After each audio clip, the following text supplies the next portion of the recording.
በስመ አብ ወወልድ ወመንፈስ ቅዱስ አሐዱ አምላክ አሜን። መንፈሳዊ ርድኢት ከሎካ ይግባእ። ርድኢት ማለት መንፈሳውነት ንቕሓት ማለት እዩ። መንፈሳውነት ንቕሓት ደው ኢልካ ከምዚ ኢልካ ብምጽላይ ይመጽእ። ኣነ ኣይትረዳእንን ጌታዬ ንስኻ ረዳእኒ። ኣነ ኣይፈልጥን እየ ጌታዬ ንስኻ ፍልጠኒ። ምክንያቱ ንስኻ ተቓል ኢኻ።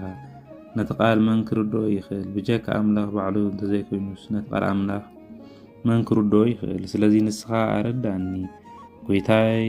ኣነ ባሪኻ መሃይም እየ በሎ። ስለዚ ንስኻ ልበይ ክፈቶሞ መሃረኒ። ኣነ ናብኻ መጽእ ኣለኹ። ስለዚ ንስኻ ንልበይ መኽፋት መሃረኒ። ንስኻ ከም ዝፈልጥ ግበረኒ፣ ባዕልኻ መሃረኒ በሎ። ግን ጥቕሲ ንኽትፈልጥ ነቲ መጽሓፍን መስሩዑን ንኽትፈልጥ ንኽትመሃርን ንኽተጽንዕን ንኽትጽሕፍን ንኽትነቅሕ ኢልካ እንተኾይንካ ወላ ሓንቲ ኣይጠቕመካን እዩ።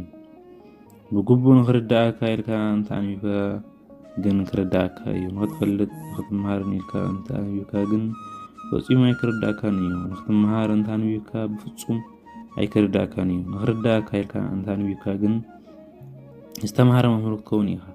ምናልባት ነዚ ንኽተገናዘብ ትኽእል ትኸውን።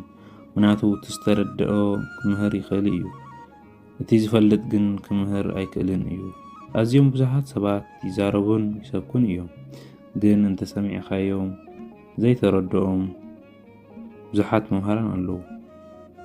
ሽዑ መሊስካ መሃይም ሰብኣይ ወይ መነኮስ ወይ ተራ መንእሰይ ክምህር እንተሰሚዕኻዮ ልብኻ ብዓብዪ ሓጎስ ይሕጎስ።